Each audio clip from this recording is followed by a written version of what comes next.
जय हिंद मेरे प्यारे दोस्तों, कैसे हो आप सभी। आई होप कि आप सभी बहुत अच्छे होंगे। आज के इस क्लास में मैं आप सभी को क्लास 12 फिजिक्स का काफी most important VVI subjective question clear कराने वाला हूं।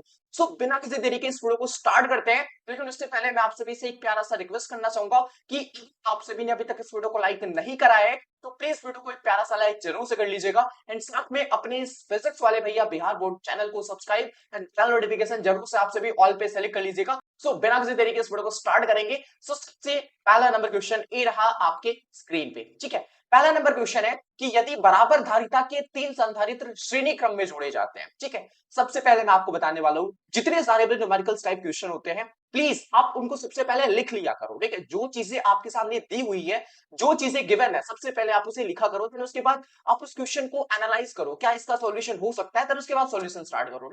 फर्स्ट ऑफ ऑल एक बार क्वेश्चन को रीड करते हैं। यदि बराबर धारिता के तीन संधारित्र श्रेणी क्रम में जोड़े जाते हैं, उनकी परिणामी धारिता 6 माइक्रोफैराड है। ठीक है, अगर उन्हीं तीनों धारिताओं को समांतर क्रम में जोड़ दिया जाए तो उनका परिणामी धारिता निकालें। ध्यान से समझना, सबसे पहले बराबर धारिता के तीन संधारित्र को कहां जोड़ा जा रहा है? श्रेणी क्रम में जोड़ा जा रहा है। ठीक है, तो सबसे पहले तीन कैपेसिटर को यानी कि तीन संधारित्र को आप जोड़ दीजिए इस तरीके से श्रेणी क्रम में। ठीक है, समान धारिता के हैं, यानी कि मान लो तीनों का धारिता है सी। इनको जब आप समांतर श्रेणी क्रम में जोड़ते हो तो श्रेणी क्रम के लिए क्या फॉर्मूला होता है? 1 में सी इक्विवेलेंट। इक्विवेलेंट कहने का मतलब टोटल रिजल्टेंट आपका क्या धारिता होगा। ठीक है, ओके, फॉर्मूला क्या होता है? 1/c प्लस में 1/c प्लस में 1/c। ओके, अब सीसी में क्यों लिख रहा हूं? बिकॉज सारे आपके समान कैपेसिटर है, सारे आपके समान संधारित्र है। ओके, अब यहाँ पे क्या हो जाएगा? यहाँ पे करोगे तो आपका हो जाएगा नीचे c एंड ऊपर हो जाएगा 3, यानी कि हो जाएगा 1c इक्विवेलेंट बराबर में 3/c।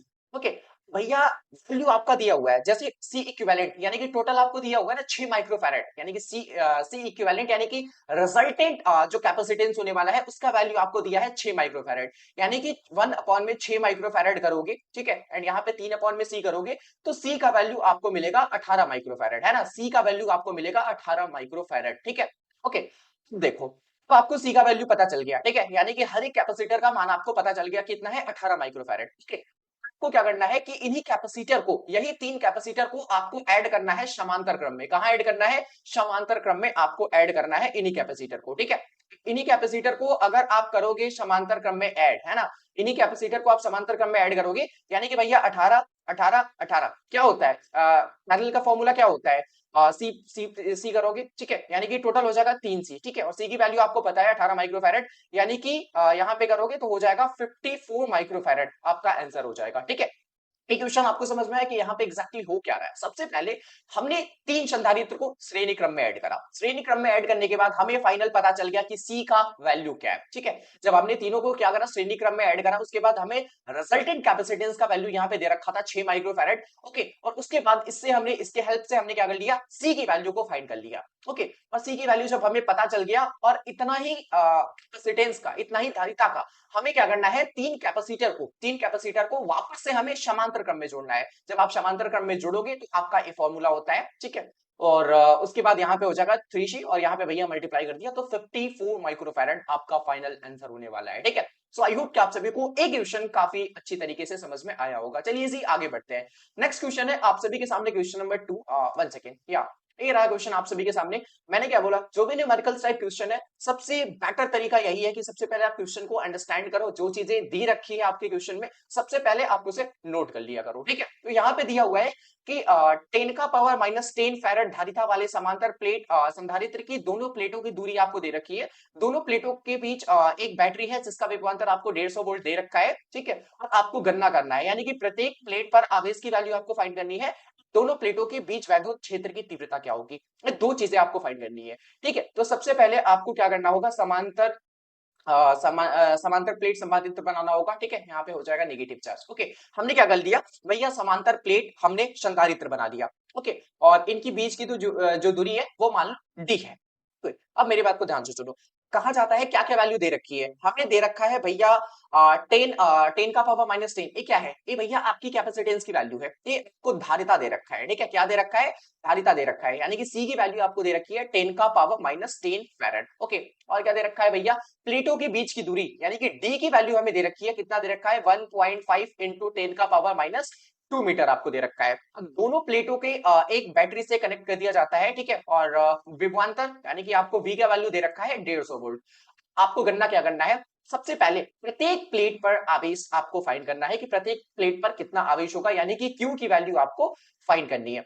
सबसे पहले मेरी बात को सुनो, कुछ चीजें मैं आपको बताना चाहता हूँ। ये जो समांतर प्लेट संधारित्र है आपका, ठीक है, इसके कारण जो धारिता होती है, धारिता का फॉर्मूला क्या होता है, समांतर प्लेट के कारण उत्पन्न जो धारिता होती है उसका फॉर्मूला क्या होता है, हमेशा याद रखिएगा, उसका फॉर्मूला होता है C बराबर KA एप्सिलॉन नॉट अपॉन में D।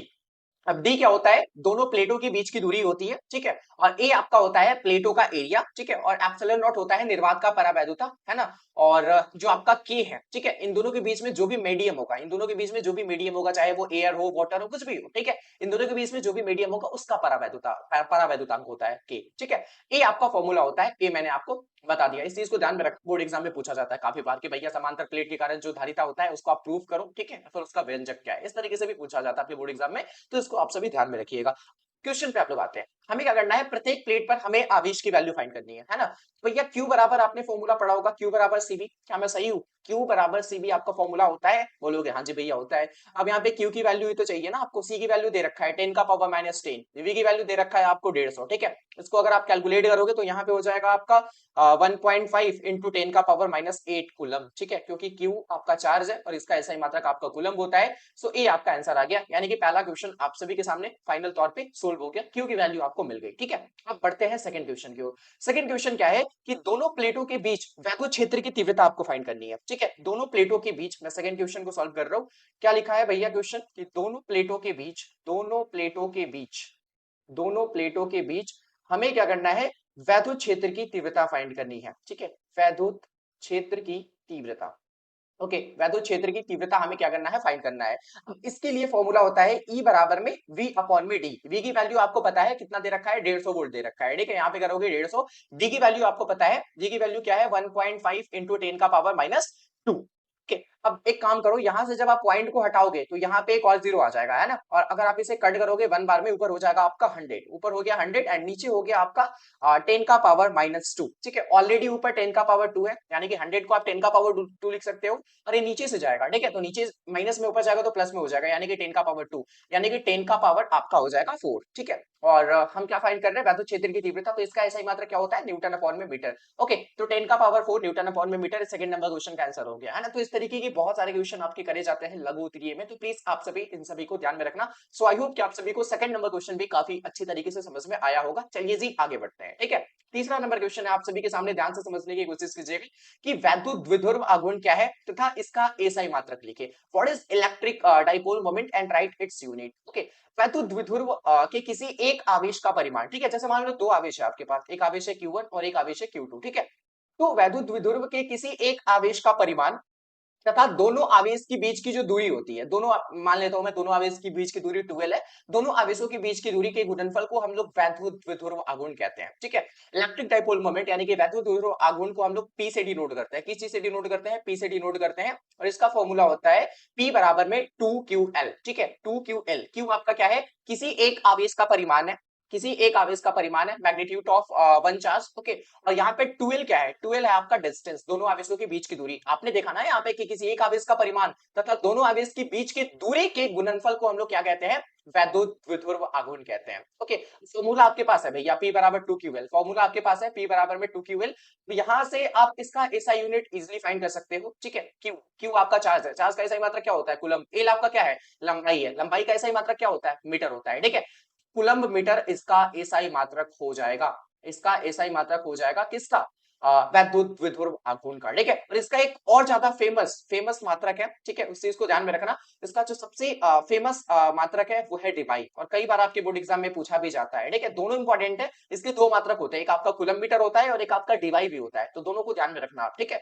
दोनों पे बेस्ड क्वेश्चन आपके करे जाते हैं बोर्ड एग्जाम में, ऑब्जेक्टिव में ज्यादातर क्वेश्चन पूछा जाता है, ठीक है। सब्जेक्टिव में इस तरीके से पूछा जाएगा कि भैया इसको डिफाइन करो एंड साथ में इसका एसआई मात्रक लिखो। चलिए आगे बढ़ते हैं, ठीक है। आई होप कि आप सभी को क्वेश्चन नंबर थर्ड काफी अच्छी तरीके से समझ में आया होगा। 4 नंबर क्वेश्चन कहता है कि वैद्युत चुंबक तथा स्थायी चुंबक के बीच दो अंतर लिखें, ठीक है। वैद्युत चुंबक तथा स्थायी चुंबक के बीच दो अंतर लिखना है, लेकिन भैया यहाँ पे 4 अंतर है, प्लीज कवर कर लेना, मैंने आपको बता रहा हूँ, ठीक है, मैंने आप एक साथ डाल रखा है, तो प्लीज इनको आप कवर करिए जाना, ठीक है।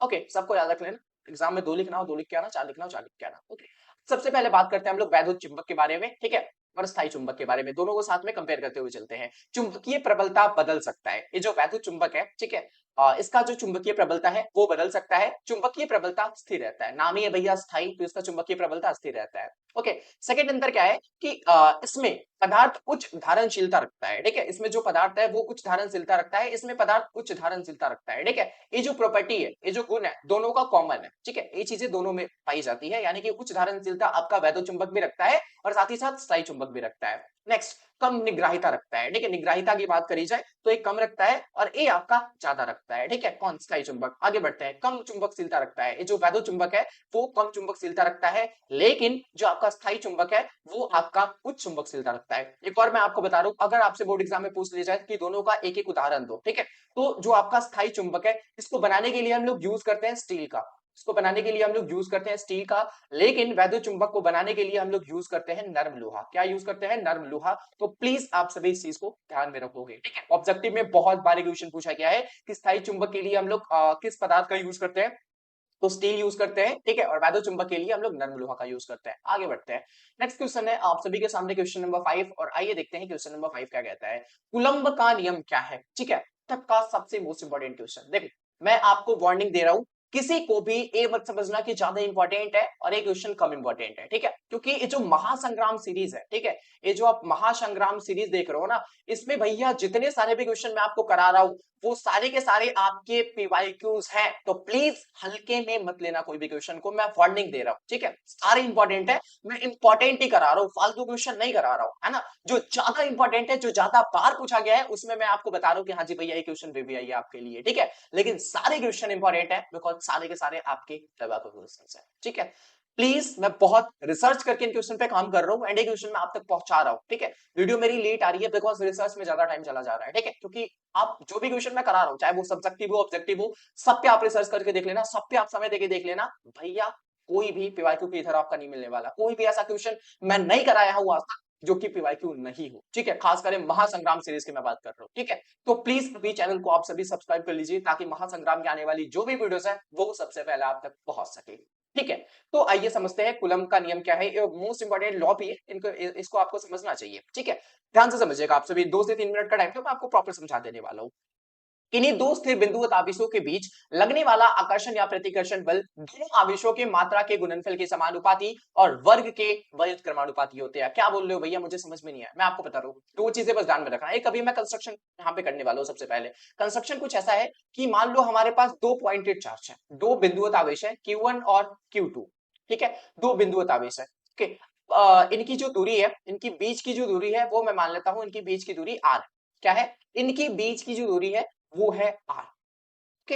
अब साथ ही साथ इनके बीच में जो लगने वाला आकर्षण और प्रतिकर्षण बल होगा, ठीक है, इनके बीच में जो लगने वाला आकर्षण या प्रतिकर्षण बल होगा, देखो क्वेश्चन देखो एक बार, आवेशों के मात्रा के गुणनफल के समानुपाती, इनके बीच में जो आपका लगने वाला फोर्स होगा वो आवेशों के मात्रा के गुणनफल के समानुपाती, ठीक है, मात्रा के गुणनफल यानी कि Q1 Q2 के गुणनफल के समानुपाती होगा, ओके। और दूसरा इसके वर्ग के व्युत्क्रमानुपाती, यहां पे कर लेना एक लाइन कि दूरी के वर्ग के व्युत्क्रमानुपाती, यानी कि जो आपका F है, ये जो आपका बल है वो दूरी क्या है? R है, दूरी के वर्ग के व्युत्क्रमानुपाती होता है। तो ये दो पॉइंट्स हैं, ठीक है, आपके कूलम के नियम में, इससे ज्यादा कुछ नहीं है, दो पॉइंट्स है और इसलिए आप कूलम के नियम को अच्छे तरीके से समझ सकते हो। प्लीज यहाँ पे ध्यान दो, प्लीज यहाँ पे ध्यान दो आप सभी, ठीक है। मैं आपको वापस से बताना चाहूंगा, जो भी आंसर है मैं वापस से रीड कर रहा हूँ और मैं आपको बताने की कोशिश कर रहा हूँ। किन्हीं दो स्थिर बिंदुवत आवेश के बीच, ठीक है, किन्हीं दो बिंदुवत आवेश हमारे पास Q1 Q2, इनके बीच लगने वाला जो आपका बल है, आकर्षण या प्रतिकर्षण बल, जो आपका लगने वाला बल है F, है ना, दोनों आवेशों के मात्रा क्या है इनकी? Q1 Q2 है ना, तो मात्रा के गुणनफल यानी कि Q1 Q2, ठीक है, Q1 Q2 गुणनफल के समानुपाती होता है, ओके। जो आपका F है वो दोनों आवेशों के मात्रा के गुणनफल के समानुपाती होता है, ओके। और साथ ही साथ दूरी के वर्ग के व्युत्क्रमानुपाती होता है, ठीक है, दूरी के वर्ग के व्युत्क्रमानुपाती होता है, तो दूरी क्या है हमारा R, तो दूरी के वर्ग के व्युत्क्रमानुपाती होता है, ठीक है। ओके, अच्छा सॉरी माफ करना मुझे, व्युत्क्रमानुपाती है ना, तो यानी कि ये बटा में आएगा, यानी कि 1/में आर स्क्वायर होगा, ठीक है। समानुपाती का मतलब होता है कि भैया एक को बढ़ाओगे तो दूसरा भी आपका बढ़ेगा, लेकिन व्युत्क्रमानुपाती का मतलब होता है इनवर्स रिलेशन, उल्टा रिलेशन, एक को बढ़ाओगे तो एक घटेगा आपका, ओके। ये दो इक्वेशन मान लो आपके पास है, ठीक है, और अगर आप इन दोनों को आपस में मिलाओगे, ठीक है, तो क्या हो जाएगा, ऊपर में आ जाएगा Q1 Q2 और आर स्क्वायर आपका बटा में है, तो कुछ ऐसा हो जाएगा, है ना। फाइनल आपके पास ए आ गया। अब आपको भी पता है कि अगर हमें प्रोपोर्शनल का साइन हटाना है, यानी कि ये जो समानुपाती का चिन्ह है, अगर इसको हमें रिमूव करना है तो एक हमें कांस्टेंट लाना पड़ेगा, ठीक है, एक हमें कांस्टेंट लाना पड़ेगा। वो कांस्टेंट यहाँ पे आता है के, ठीक है, यानी कि फाइनल आपका जो कूलम का नियम हो जाता है वो ऐसा हो जाता है के Q1 Q2 अपॉन में आर स्क्वायर, यही आपका कूलम का नियम है, ठीक है। और भैया हर एक कांस्टेंट का अपना खुद का एक वैल्यू होता है, तो यहाँ पे जो के का वैल्यू है ना, वो है 1 अपॉन में 4 pi epsilon not Q1 Q2 upon में आर स्क्वायर। तो फाइनल आपका यही है कूलम का नियम, ठीक है। तो प्लीज इस चीज को आप सभी ध्यान में रखना, यही आपका है फाइनल कूलम का नियम। ओके, आई होप कि आप सभी को चीजें समझ में आई होगी, ठीक है। क्या हो रहा है कि जो आपका बल है, ये जो आपका बल है, दो बिंदुवत आवेश है, इन दोनों के बीच में लगने वाला आकर्षण या प्रतिकर्षण बल है, वो दोनों आवेशों के मात्रा के गुणनफल के समानुपाती है, और भैया दूरी के वर्ग के, ठीक है, व्युत्क्रमानुपाती है। ओके, तो यही आपका कूलम का नियम है। बहुत सारे लोगों को समझ में नहीं आता, बहुत बड़ी रॉकेट साइंस नहीं है इसके अंदर, बहुत आसान सा कॉन्सेप्ट है। केवल 2 पॉइंट कि ये जो आपका फोर्स है वो दोनों आवेशों के मात्रा के गुणनफल के समानुपाती होता है, एंड दूसरा कि इनके दूरी के वर्ग के व्युत्क्रमानुपाती होता है, इससे ज्यादा कुछ नहीं है। दैट्स इट, आगे बढ़ते हैं, ठीक है। अगला क्वेश्चन है आप सभी के सामने, क्वेश्चन नंबर 6, ठीक है। क्वेश्चन नंबर 6 क्या है, वीडियो को लाइक कर दीजिएगा प्लीज आप सभी, क्योंकि आप सभी वीडियो को लाइक करते हो, हमारे चैनल को सब्सक्राइब करते हो ज्यादा से ज्यादा मात्रा में, ठीक है। तो भैया मोटिवेशन हमें यही देती है, और इससे मुझे बहुत ज्यादा मोटिवेशन मिलता है, मैं मोटिवेट होता हूँ, और मैं आप सभी के लिए हेल्पफुल कंटेंट लाने की कोशिश करता हूँ, ठीक है। ओके, आगे बढ़ते हैं जी, आगे बढ़ते हैं। अगला क्वेश्चन है आप सभी के सामने, क्वेश्चन नंबर 6। क्वेश्चन नंबर 6 क्या कहता है कि प्रकाश के पूर्ण आंतरिक परावर्तन क्या है, इसकी शर्तें बताएं, ठीक है। टोटल इंटरनल रिफ्लेक्शन, ये भी मोस्ट इंपोर्टेंट क्वेश्चन है, सारे इंपोर्टेंट है, मैं बार बार आपको बता रहा हूँ, प्लीज किसी को भी कम ज्यादा मत समझिएगा, ठीक है। ओके, जब प्रकाश किरण सघन माध्यम से विरल माध्यम में जाती है, मेरी बात को ध्यान से सुन लो, जब प्रकाश किरण सघन माध्यम से विरल माध्यम में जाती है, सघन माध्यम जैसे मान लो कांच है, ठीक है, तो इसके सामने विरल माध्यम आपका हो जाएगा पानी, है ना, सघन माध्यम। और देखो जैसे मान लो सघन माध्यम आपका कांच है, ठीक है, तो विरल माध्यम आपका हो जाएगा पानी, है ना। मतलब जिसका ज्यादा अपवर्तनांक होता है वो आपका विरल माध्यम कहलाता है, एंड जिसका कम अपवर्तनांक होता है वो आपका सघन माध्यम कहलाता है। ओके, तो जब प्रकाश की किरण सघन माध्यम से विरल माध्यम में जाती है, मान लो ऊपर आपका पानी है, ऊपर आपका क्या है जी, ऊपर आपका पानी है और नीचे आपका कांच है, ठीक है। तो जो प्रकाश है वो सघन माध्यम से, ये आपका विरल माध्यम है ना, विरल माध्यम में एज कंपेयर टू कांच, ठीक है, और ये आपका सघन माध्यम में एज कंपेयर टू पानी। ओके, तो जब प्रकाश की किरण सघन माध्यम से विरल माध्यम में जा रही होती है, तो आपतन कोण का मान, ठीक है, ये आपतन कोण का मान, ये आपका आपतन कोण जा रहा है, यहाँ से आई जा रहा है, तो आपतन कोण का मान, ठीक है, क्रांतिक कोण से बड़ा हो जाए। देखो क्रांतिक कोण आपका ए होता है, ठीक है, क्रांति कोण का क्या मतलब होता है कि भैया जो आपका आपतन कोण है, ठीक है, उसके लिए जो आपका परावर्तन कोण है वो एक समकोण के बराबर हो जाता है, ठीक है, समकोण का के बराबर हो जाता है, 90 डिग्री के इक्वल हो जाता है, वो आपका कहलाता है क्रांतिक कोण। क्या कहलाता है, क्रांतिक कोण। तो क्रांतिक कोण से भी ज्यादा अगर कोण पे आपतित कराओगे, ठीक है, यहाँ पे वापस से पढ़ो, क्रांतिक कोण से बड़ा हो जाए, ये जो आपका आपतन कोण है, ये जो आपका आपतन कोण है वो क्रांतिक कोण से भी बड़ा हो जाए, क्रांतिक कोण से भी बड़ा हो जाए, क्रांतिक कोण से भी बड़ा हो जाए, क्या होता है कि प्रकाश किरण पुनः उसी माध्यम में वापस लौट जाता है, ठीक है। ये आपका क्या है, ये आपका है भैया क्रांति कोण, और क्रांति कोण से बड़े कोण पे भी आपतित कराओगे तो ये जो प्रकाश होगा वो दूसरे माध्यम में ना जाकर पुनः उसी माध्यम में आपका वापस लौट आएगा, और ये जो घटना है वो कहलाता है पूर्ण आंतरिक परावर्तन, ठीक है। पूर्ण आंतरिक परावर्तन इंग्लिश में इसे बोला जाता है टोटल इंटरनल रिफ्लेक्शन। इसकी आवश्यक शर्तें एक बार देख लो, प्रकाश के पूर्ण आंतरिक परावर्तन की निम्नलिखित शर्तें हैं, इस तरीके से आप बोर्ड एग्जाम में लिखोगे आपको अच्छे खासे नंबर मिलेंगे, ठीक है। ओके, यानी कि इस तरीके से आपको लिखना होगा, 3 नंबर में पूछा जाता है लघु उत्तरीय, तो आपको इस तरीके से लिखना होगा, तो सही से लिखना कि पूर्ण आंतरिक परावर्तन के लिए निम्नलिखित शर्त है, उसके बाद अब शर्त को लिखना। क्या शर्त होते हैं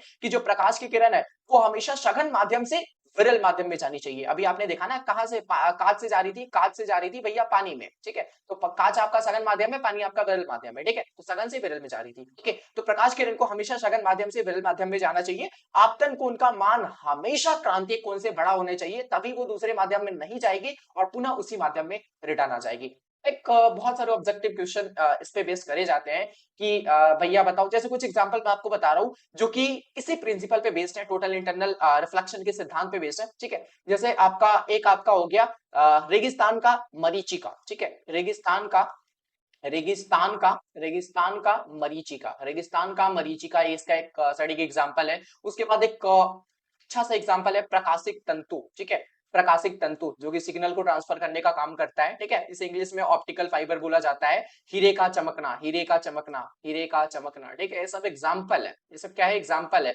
और सारे काम करते हैं आपके इसी सिद्धांत पे, टोटल इंटरनल रिफ्लेक्शन यानी कि पूर्ण आंतरिक परावर्तन के सिद्धांत पे। आगे बढ़ते हैं, 7 नंबर क्वेश्चन है आप सभी के सामने, आइए जल्दी से उसको भी क्लियर करते हैं। 7 नंबर क्वेश्चन क्या कहता है? 7 नंबर क्वेश्चन है कि किरचॉफ का प्रथम नियम क्या है? देखिए किरचॉफ साहब ने दो नियम दिए थे, ठीक है, पहला नियम आपका जो है वो आपका आवेश से संबंधित है, ठीक है, आवेश से संबंधित है, और जो दूसरा नियम है वो इनका ऊर्जा से संबंधित है। ओके, तो पहला जो नियम है वो आवेश से संबंधित है, क्या कहता है पहला नियम एक्चुअल में, इसको समझते हैं। तो किरचॉफ का प्रथम नियम के अनुसार किसी विद्युत परिपथ में किसी बिंदु पर मिलने वाली सभी धाराओं का बीजगणितीय योग आपका शून्य होता है। अब मेरी बात को ध्यान से सुनना, मेरी बात को ध्यान से सुनना, ठीक है, मैं क्या बोल रहा हूँ, कोई भी पॉइंट पे, कोई भी जंक्शन पे, कोई भी जंक्शन पे आने वाली सभी धाराओं का, आने वाली सभी धाराओं का, ठीक है, आने वाली जितनी सारी भी करंट आ रही है इस जंक्शन पे, इस पॉइंट पे आने वाली सभी धाराओं का बीजगणितीय योग आपका शून्य होता है, ठीक है। मान लो यहाँ पे I1 करंट आ रहा है, I2 करंट आ रहा है, I3 करंट आ रहा है, I4 करंट आ रहा है, I5 करंट आ रहा है ना, तो आने वाली सभी धाराओं का बीजगणितीय योग आपका जो होता है वो आपका शून्य होता है, ठीक है ना। यही आपका किरचॉफ का पहला नियम है कि इस पॉइंट के ऊपर जितने सारे भी करंट आ रहा है, जैसे I1 आ रहा है, I2 आ रहा है, I3 आ रहा है आपका, ठीक है, I4 आ रहा है, I5 भी आ रहा है, तो इनका जो बीजगणितीय योग है वो आपका शून्य होता है, यही आपका किरचॉफ का पहला नियम है। तो इसको दूसरी भाषा में इस तरीके से भी समझ सकते हो कि जैसे मान लो एक जंक्शन है, ठीक है, इस पे जो भी करंट आ रही है, जो भी करंट आ रही है, और मान लो कुछ करंट जा रही है यहाँ से, ठीक है, तो जो आने वाली करंट होती है, ठीक है, जो आने वाली करंट होती है, जैसे मान लो I1 करंट आ रही है इस सेक्शन पे, I2 करंट भी आ रही है, I3 करंट भी आ रही है, लेकिन I4 करंट जा रहा है, I5 करंट जा रहा है, I6 करंट भी जा रहा है, ठीक है, तो आने वाली जो करंट होती है, ठीक है, वो जाने वाली करंट के इक्वल होता है। सिंपल सा मेरा मतलब समझो, सिंपल सा मतलब समझो, आप दूसरे शब्द में इस तरीके से भी बोल सकते हो। मैंने आपको क्या बताया, मैंने आपको क्या बताया कि इस पॉइंट पे, कोई भी जंक्शन पे आने वाली सभी धाराओं का बीजगणितीय योग आपका शून्य होता है, यानी कि I1 आ रहा है तो प्लस होगा, I2 आ रहा है, ठीक है, उसके बाद I3 क्या हो रहा है, I3 भी आ रहा है, ओके, I4 क्या हो रहा है, यहां से जा रहा है तो माइनस में लिखोगे I4 को, ठीक है, उसके बाद I5 क्या हो रहा है, I5 भी जा रहा है तो इसको भी माइनस में लिखोगे, I6 क्या हो रहा है, यहां से जा रहा है तो इसे भी आप माइनस में लिखोगे, इक्वल टू 0। सभी धाराओं का बीजगणितीय योग 0 होता है, ठीक है, हमने लिख दिया, ओके भैया, कि सभी धाराओं का बीजगणितीय योग क्या होता है, 0 होता है, ओके। तो यहाँ पे I4 आपका माइनस में हो जाएगा, I6 आपका माइनस में हो जाएगा, I5 भी आपका माइनस में हो जाएगा, ठीक है, तो I1 प्लस में, I2 प्लस में, I3, अब इक्वल करोगे तो I4 आपका उधर जाएगा तो प्लस में हो जाएगा, I5 भी उधर जाएगा तो प्लस में हो जाएगा, ठीक है, I6 भी उधर जाएगा तो प्लस में हो जाएगा, समझ लो मैंने क्या बोला कि आने वाली सभी धाराओं का बीजगणितीय योग आपका 0 होता है, ठीक है, या फिर इस भाषा में भी बोल सकते हो, इस तरीके से भी बोल सकते हो कि जो आने वाली करंट है, जैसे I1 I2 I3 आने वाली करंट है वो जाने वाली करंट के इक्वल होता है, जाने वाली करंट के इक्वल होता है। सो आई होप कि आप सभी को किरचॉफ का पहला नियम काफी अच्छी तरीके से समझ में आया होगा। ये जितने सारे भी लॉ वाले क्वेश्चन है ना, मैं आपको बता रहा हूँ, ये जितने सारे भी लॉ वाले क्वेश्चन है, जैसे कि आपका हो गया कूलॉम का नियम, ठीक है, जैसे कि आपका हो गया कूलॉम का नियम, ओके, और इनके अलावा आपका हो गया ओम का नियम, ठीक है, ओम का नियम, ओम का नियम, तीसरा आपका हो गया फ्लेमिंग का बाएं हाथ का नियम, ठीक है, फ्लेमिंग का बाएं हाथ का नियम है ना, फ्लेमिंग का बाएं हाथ का नियम, और भी बहुत सारे नियम है, जैसे कि एम्पियर का परिपथीय नियम है आपका, ठीक है, एम्पियर का परिपथीय नियम, एम्पियर का परिपथीय नियम, ओके, और भी नियम है, जैसे आपका हो गया एक बायो शावर्ट नियम, ठीक है, बायो शावर्ट नियम, ठीक है, बायो शावर्ट लॉ, बायो शावर्त नियम, तो ये जितने सारे भी लॉज हैं प्लीज आप इनको कवर करके जाना अच्छी तरीके से आप अपने बोर्ड एग्जाम में, क्योंकि ये सारे लॉ बहुत ज्यादा इंपॉर्टेंट होते हैं और हर एक बार आपके बोर्ड एग्जाम में कुछ ना कुछ क्वेश्चन करा जाता है, ठीक है। चलिए जी आगे बढ़ते हैं, अगला क्वेश्चन है आप सभी के सामने क्वेश्चन नंबर 8। चलिए जी अगला क्वेश्चन है आप सभी के सामने क्वेश्चन नंबर 8 कि अन्योन प्रेरण से आप क्या समझते हैं, ठीक है। सबसे पहले आंसर को सही तरीके से पढ़ो एक बार, क्या लिखा हुआ है, किन्हीं दो निकटवर्ती कुंडलियों में से किसी एक कुंडली में धारा परिवर्तन के कारण दूसरे कुंडली में प्रेरित विद्युत वाहक बल उत्पन्न होने की घटना को अन्योन प्रेरण कहते हैं। मैं आपको बता रहा हूँ, दो कुंडली है, दोनों को साथ में रखो, ठीक है। जैसे मान लो भैया कुंडली कुछ इस तरीके से मैं बना रहा हूँ, ठीक है, थोड़ा सा मुझे बनाना बनाना नहीं आता, ठीक है, इस चीज को लेके मुझे माफ करना, ठीक है, थोड़ा सा मुझे मेरा आर्ट गंदा है बहुत ज्यादा, ठीक है। ये मान लो दो कुंडली है, सिंपल सा मतलब मैं आपको समझा रहा हूँ, ठीक है, दो कुंडली है हमारे पास, ठीक है, दोनों क्या है, निकटवर्ती, यानी कि साथ में रखे गए हैं दोनों कुंडली, ठीक है। और पहले कुंडली के साथ हमने क्या कनेक्ट कर दिया, सेल को कनेक्ट कर दिया, ठीक है, और यहाँ पे भैया करंट का प्रवाह हो रहा है, ओके, यहाँ पे, और जो दूसरा वाला कुंडली है इसमें मैं कोई भी बैटरी वगैरह को कनेक्ट नहीं करूंगा, यहाँ पे मैं कन्वर्ट कर रहा हूँ गैल्वेनोमीटर को, ओके। एक बार सही तरीके से रीड करो, ठीक है। पहले कुंडली में धारा परिवर्तन के कारण, ठीक है, यहाँ पे क्या हो रहा है, धारा आप दे रहे हो, लगातार धारा दिए जा रहे हो, ठीक है, कभी कम धारा दे रहे हो, कभी ज्यादा धारा दे रहे हो, ठीक है, तो यहाँ पे क्या हो रहा है, धारा परिवर्तन हो रहा है, ठीक है। तो धारा परिवर्तन के कारण क्या हो जाता है, जो दूसरा वाला कुंडली होता है, ठीक है, जो समीप रेखा कुंडली होता है, इसमें विद्युत वाहक बल उत्पन्न हो जाता है, यानी कि इलेक्ट्रोमोटिव फोर्स उत्पन्न हो जाता है, ईएमएफ उत्पन्न हो जाता है, ठीक है। और ये जो घटना है वो आपका अन्योन प्रेरण कहलाता है। सो आई होप कि आप सभी को ये क्वेश्चन काफी अच्छी तरीके से समझ में आया होगा, ठीक है। दो कुंडली हमारे पास, निकटवर्ती का मतलब कि दोनों कुंडली को हमने साथ में रखा है, ठीक है। एक कुंडली में हमने धारा का परिवर्तन करा, ठीक है, देख सकते हो यहाँ पे एक कुंडली में हमने धारा का परिवर्तन करा, तो जो दूसरा कुंडली है उसमें क्या हो गया, उसमें आपका ईएमएफ प्रोड्यूस हो गया, ईएमएफ उत्पन्न हो गया, और ये जो घटना है ये आपका कहलाता है अन्योन प्रेरण, इसे इंग्लिश में म्यूचुअल इंडक्शन बोलते हैं, ठीक है। और इसका जो मात्रक होता है वो आपका होता है हेनरी, क्या होता है, हेनरी होता है, चाहे वो अन्योन प्रेरण हो चाहे वो स्व प्रेरण हो, दोनों का मात्रक एक ही होता है, वो है हेनरी। आगे बढ़ते हैं, अगला क्वेश्चन है आप सभी के सामने, क्वेश्चन नंबर 9। क्वेश्चन नंबर 9 क्या कहता है कि लॉरेंस बल क्या है, जब कोई आवेशित कण एक ऐसे क्षेत्र से गुजरता है जिसमें वैद्युत क्षेत्र तथा चुंबकीय क्षेत्र दोनों होते हैं, तो उस कण पर लगने वाला लॉरेंस बल, मतलब उस कण पर जो लगने वाला आपका फोर्स होता है, टोटल जो आपका फोर्स होता है वो आपका लॉरेंस फोर्स कहलाता है। मेरी बात को ध्यान से सुनो, कोई एक आवेशित कण है, ठीक है, कोई एक आवेशित कण है, ठीक है, जैसे मान लो कोई एक आवेशित कण है Q, ठीक है, एक ऐसे फील्ड में गति कर रहा हो, जैसे मान लो v वेग से एक ऐसे फील्ड में गति कर रहा हो जहां पे आपका वैद्युत क्षेत्र भी हो और जहां पे आपका चुंबकीय क्षेत्र भी हो, ठीक है, वैद्युत क्षेत्र भी मौजूद है, चुंबकीय क्षेत्र भी मौजूद है, ठीक है। तो इन दोनों के कारण, है ना, इन दोनों के कारण इस क्यू पे, इन दोनों के कारण इस कण पे जो आपका लगने वाला टोटल बल होगा वो आपका लॉरेंस बल कहलाता है। मेरी बात को आपने समझा, मैं आपको वापस से समझाने की कोशिश कर रहा हूँ, प्लीज यहाँ पे ध्यान दो आप सभी, ठीक है। कोई एक ऐसा आवेश है, ठीक है, एक ऐसे फील्ड में गति कर रहा है जहां पे आपका वैद्युत क्षेत्र भी मौजूद है और आपका चुंबकीय क्षेत्र भी मौजूद है, ठीक है। तो इन दोनों के कारण इस पे जो फोर्स लगेगा, इन दोनों के कारण इस पे जो फोर्स लगेगा वो आपका कहलाता है लॉरेंस बल, ठीक है। यानी कि ओवरऑल जो आपका एफ लॉरेंज होगा, ठीक है, यानी कि जो आपका लॉरेंस फोर्स होगा वो भैया इलेक्ट्रिक फील्ड के कारण लगने वाला फोर्स और साथ ही साथ मैग्नेटिक फील्ड के कारण लगने वाला फोर्स दोनों के सम के इक्वल होगा, ठीक है। भैया आपको पता होना चाहिए कि जब कोई आवेश, पहला केस कि जब कोई आवेश, ठीक है, जब कोई आवेश v वेग से एक ऐसे फील्ड में गति कर रहा हो जहां पे आपका केवल वैद्युत क्षेत्र हो, तो वैद्युत क्षेत्र के कारण इस बल पे जो आपका लगने वाला फोर्स होता है वो क्या होता है, qv होता है, आपको पता होना चाहिए, ठीक है। दूसरा केस क्या है कि भैया कोई एक आवेश, ठीक है, कोई एक आवेश v वेग से एक ऐसे फील्ड में गतिमान हो जहां पे आपका चुंबकीय क्षेत्र हो, ठीक है, तो चुंबकीय क्षेत्र के कारण, चुंबकीय क्षेत्र के कारण जो आपका लगने वाला फोर्स होता है वो होता है Q and V cross V, ठीक है, ये चीजें आपने पढ़ रखी है, ठीक है। क्या करना है, मान लो ये आपका इक्वेशन कुछ भी मान लो, इक्वेशन थर्ड है, ये आपका इक्वेशन फर्स्ट है, ये आपका इक्वेशन टू है ना। तो यहाँ पे FA और FB की वैल्यू अगर आप यहाँ पे पुट करोगे, ठीक है, FA की वैल्यू क्या है, FA की वैल्यू है आपका QE, ओके, FB की वैल्यू क्या है आपका है Q and V cross P। यहाँ पे क्या कर सकते हो आप, यहाँ से आप Q कॉमन कर सकते हो इजीली, ठीक है, जैसे आप Q कॉमन करोगे तो यहाँ पे हो जाएगा E वेक्टर प्लस में V वेक्टर इनटू में बी वेक्टर, ठीक है। तो ये आपका लॉरेंस फोर्स का फाइनल फॉर्मूला होता है, ठीक है, लॉरेंस बल का, है ना, लॉरेंस बल का ये आपका फाइनल फॉर्मूला होता है। सो ओवरऑल आप इतना समझो कि कोई एक आवेश एक ऐसे फील्ड में गति कर रहा हो जहां पे आपका चुंबकीय क्षेत्र, जहां पे आपका चुंबकीय क्षेत्र और वैद्युत क्षेत्र दोनों विद्यमान हो, दोनों उपस्थित हो, तो इन दोनों के कारण लगने वाला जो आपका टोटल फोर्स होगा, ठीक है, इन दोनों के कारण इस कण पे जो लगने वाला आपका टोटल फोर्स होगा, फोर्स आपका लॉरेंस फोर्स कहलाता है, लॉरेंस बल कहलाता है। सो आई होप कि आप सभी को एक क्वेश्चन काफी अच्छी तरीके से समझ में आ गया होगा। चलिए जी आगे बढ़ते हैं, अगला क्वेश्चन है आप सभी के सामने, क्वेश्चन अगला क्या है, 1 सेकंड रुक जाओ।